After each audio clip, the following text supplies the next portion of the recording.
नमस्कार, आदाब, सत श्री अकाल। वापस से स्वागत है आपका अपने यूट्यूब चैनल सत्यावगत में। यहाँ हमारी कोशिश रहती है कि हम आपको अलग अलग टॉपिक्स पर, अलग अलग विषयों पर सत्य से रूबरू करवा पाएँ, सत्य से अवगत करवा पाएँ। मान लीजिए अगर कोई आपसे कहे कि हिंदुस्तान में पेट्रोल और डीजल की कीमत दुनिया में सबसे कीमती में से एक है, सबसे अधिक में से एक है, तो शायद आप विश्वास नहीं करेंगे। आप उसकी बात को हंसी में टाल देंगे। पर सच क्या है, आइए जानते हैं इसके पीछे का पूरा गणित।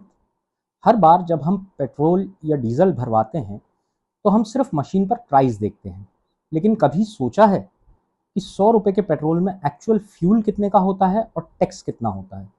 पब्लिकली अवेलेबल डेटा के अनुसार इंडिया में पेट्रोल और डीजल की रिटेल प्राइस का लगभग 50 से 55% हिस्सा टैक्स और ड्यूटीज़ का होता है।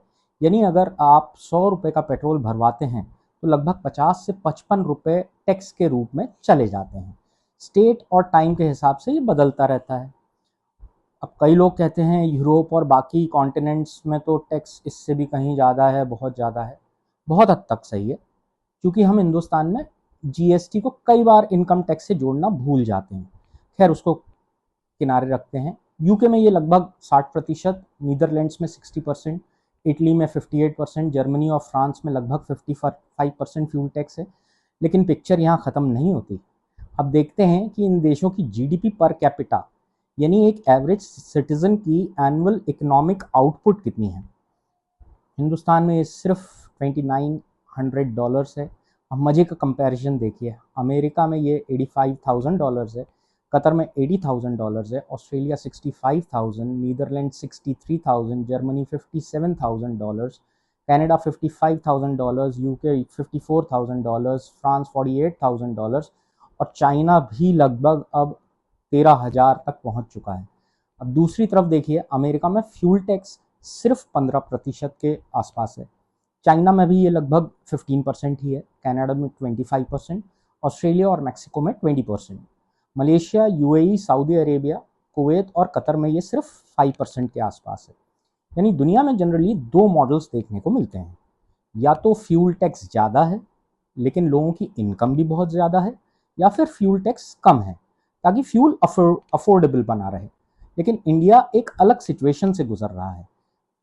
ये यहाँ पर फ्यूल टैक्स डेवलप्ड कंट्रीज़ के बराबर या कई डेवलपिंग कंट्रीज से भी ज़्यादा लिया जाता है, लेकिन जीडीपी पर कैपिटा सिर्फ $2900 यानी $2900 के आसपास है। इसलिए असली डिबेट सिर्फ पेट्रोल और डीजल के दाम का नहीं होना चाहिए। चलिए अब आते हैं अपने मेन मुद्दे पर। भारत में पेट्रोल डीजल की कीमत बाकी देशों की तुलना में ज़्यादा कैसे है। यहाँ पर बात आती है परचेजिंग पावर पैरिटी की। अगर हम मानकर चलें कि एक एवरेज आदमी साल भर में लगभग 1000 लीटर पेट्रोल यूज़ करता है, तो उसकी एनुअल इनकम या इकोनॉमिक आउटपुट का कितना हिस्सा सिर्फ ईंधन पर खर्च हो जाता है। इंडिया में ये लगभग 41% है, जबकि बाकी देशों से इसकी तुलना की जाए तो अमेरिका में सिर्फ 1.4%, कतर में ये सिर्फ 0.7%, ऑस्ट्रेलिया 2.6%, नीदरलैंड 3.7%, जर्मनी 3.7%, कनाडा 2.5% है। यूनाइटेड किंगडम में ये 3.7%, यूएई में सिर्फ 1.4%, फ्रांस 4.3% और चाइना लगभग 8.1% है। यानी इन अजम्पशंस के साथ भारत में एक एवरेज व्यक्ति को अपनी एनुअल इकोनॉमिक आउटपुट का बहुत बड़ा हिस्सा सिर्फ फ्यूल पर खर्च करना पड़ता है, जबकि कई डेवलप्ड देशों में ये हिस्सा काफ़ी कम है।